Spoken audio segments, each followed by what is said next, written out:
Welcome back to the news at 10.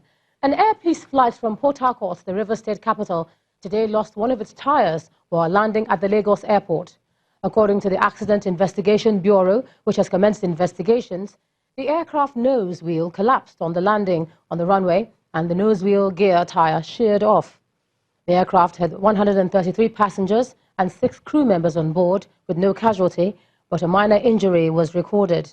Meanwhile, Air Peace has commended the pilot, Captain Simisola Ajibola, for her professionalism for handling the situation.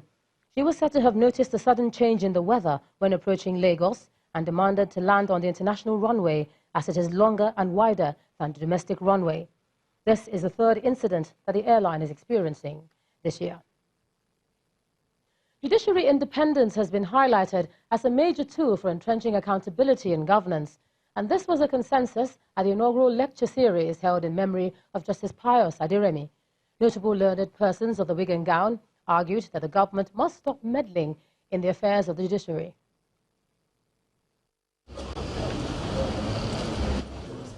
It was a convergence of great minds with a common purpose to set an agenda for good governance in Nigeria. All of us are guilty of being selfish. This elite gathering, comprising judges, lawyers, politicians, traditional and religious leaders and technocrats, are worried over what they term the progression of interference among the arms of government, which has culminated in maladministration and perversion of justice over the years. The Chief Justice of Nigeria, represented by Justice Olukayode Ariwola, insists good governance requires a legal framework that is enforced by an impartial regulatory body for the full protection of the citizenry. Transparency of the government is an element of good governance. Responsiveness is another element. The guest lecturer, a former ambassador and permanent delegate of Nigeria to UNESCO, Emeritus Professor Michael Omolewa, in his lecture titled Governance and Good Governance, the Role of Government, maintains that the judiciary must be made up of people of truth and integrity. You know, all judgments are supposed to be cited, but at the time they were saying it is not for citing, which means something was shaky and it was problematic in that. So the judiciary, to survive, must have people who are strong enough to say this judgment will stand because we believe that what we are saying is what should hold. The Deputy Governor of Oyo State, Raul Folaniyo, represents the host government. He concentrates on empowering the state judiciary to achieve better efficiency. The Executive Governor of the state, Engineer Seyimakide, have his mandate to tell you that he is prepared not to allow the judiciary to come to the executive campaign. Justice Aderemi, who died in 2018 at the age of 79, was called to the bar in 1967 and served the bar and bench till he became a justice of the Supreme Court of Nigeria. The whole idea for the lecture series was to assist government in the act of governance, more or less set an agenda on an annual basis for the state government, especially Oyo State, where we are based, where Adad made his name as a lawyer. A groundbreaking ceremony of Justice Olaiwola Aderemi Pavilion was one of the highlights of activities to commemorate the first ever annual event. Bukola Oriu, Channels Television News. Shareholders of Lafarge Africa plc unanimously approved the proposed sale of Lafarge South Africa Holding Limited for $316.2 million. They gave the approval at the company's 60th annual general meeting here in Lagos. The chairman of the company, Mr. Bolaji Balogun, said the sale will be transformational and beneficial to all the stakeholders.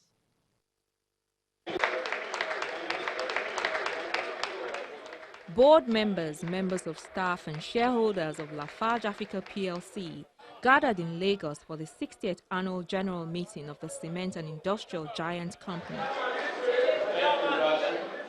This follows the release of the company's full-year audited report, where revenue topped 308 billion naira, with a bottom line put at 8.8 billion naira. Top on the agenda for consideration is the approval for the sale of Lafarge South African Holdings at $316.2 million, a proposal expected to trim the company's debt profile. That would leave us at the end of July with no more than about 55 billion thereabouts in net debt. The main constituents of that essentially being our CBN intervention money and the bond which we have outstanding. Speaking on the firm's industrial competitiveness, the Chief Executive Officer confirms the resuscitation of Ashaka Cement early next year, as he explains the rating of Lafarge's two plants. I'm happy to tell you that two of our plants are already below the cost of our best competitor, which means that two of our plants are among the best plants or are among the best plants in Nigeria.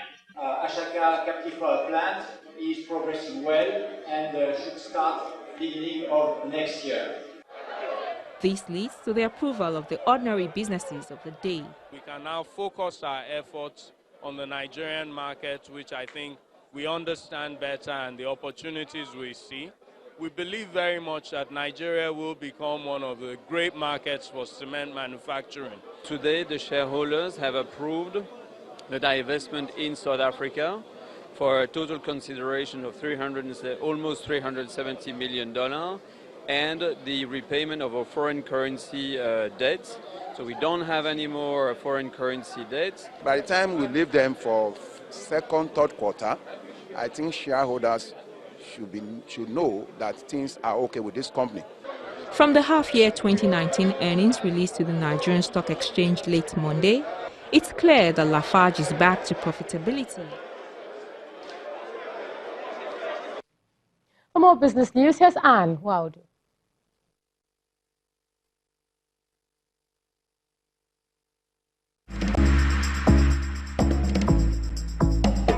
You first.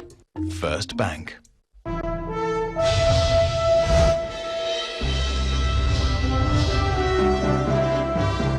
Thank you, Ijoma. Let's begin with the oil sector. The Nigerian National Petroleum Corporation has signed a $3.15 billion financing and technical services agreement with Sterling Oil Exploration and Energy Production Company Limited and two other partners to develop the country's oil mining license 13. According to a statement signed by the NNPC Group General Manager, Public Affairs, Mr. Ndu Amadu, the move is part of its quest to increase the country's crude oil reserves and daily oil production to 3 million barrels per day. The NNPC's Group Managing Director, Mr. Milekiari, says the federal government is expected to earn over $10.2 billion in royalties and taxes from the project over the next 15 years, while the NNPC will earn over $5 billion after payment of the entire financing obligation. Meanwhile, the NNPC says it plans to renew its contract for crude sales with Indonesia, which expired in December 2018, as part of moves to boost exports. The state oil firm, in a statement, hints that the partnership with Indonesia's oil sector could open up opportunities for Nigeria's crude oil in the face of unprecedented global markets. NNPC's new Group Managing Director, Mr. Chiari, says the state oil firm is interested in working with the country to improve its volume of crude exports. The NNPC further explains that Indonesia imported crude oil worth $2.5 billion from Nigeria last year, adding the contract ended in December last year. The International Monetary Fund, the IMF, has warned that global trade tensions, continued uncertainty and rising prospects for a no-deal Brexit are already sapping the strength of the world economy, which faces a precarious 2020. The IMF, in its quarterly update of the World Economic Outlook, has trimmed the global forecast issued in the month of April by 0.1 percentage point this year and next, with growth expected to hit 3.2% this year and 3.5% next year. The IMF chief economist Gita warns that the recovery seen next year is uncertain, as nearly 70% of that increase relies on the improvement in the growth performance in stressed emerging markets and developing economies. Let's come back here now to Nigeria. The domestic stock market has recorded an unexpected rally at the close of today's trading after days of heavy loss as investors react positively to the much-awaited ministerial list from the federal government. Let's hear more from Teniola Shibowale.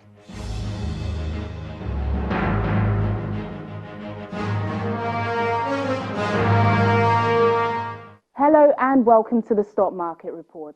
The bearish sentiment which has dominated the better part of July at the stock markets was halted today by a sharp 1.21% rebound in the main index and 164 billion in Naira value. This comes after investors chaired the submission of the much-awaited ministerial list by the federal government.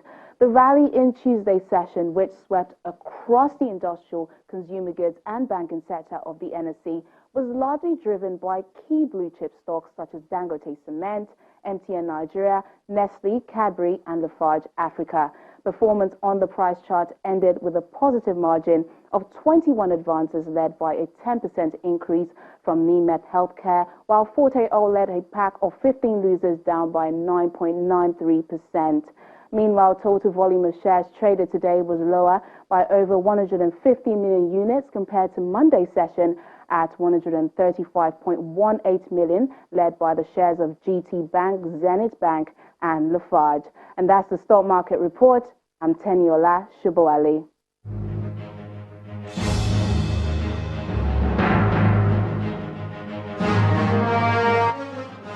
Thank you, Teniola. Meanwhile, it's a similar positive picture outside Nigeria, across the United States, Europe and Asia, on a combination of strong earnings report and hope of another round of trade talks between Washington and Beijing, which is set to begin next week. Let's find out the closing figures for today.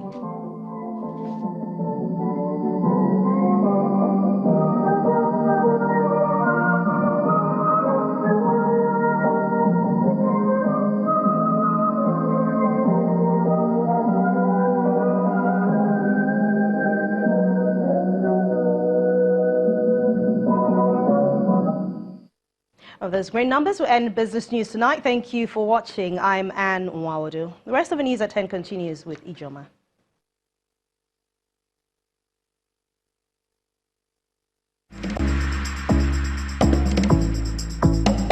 You First. First Bank. And still ahead on the news at 10, Boris Johnson is the new Prime Minister as he emerges leader of the Conservative Party. That's coming from our London bureau in Around the World in 5. Do stay with us.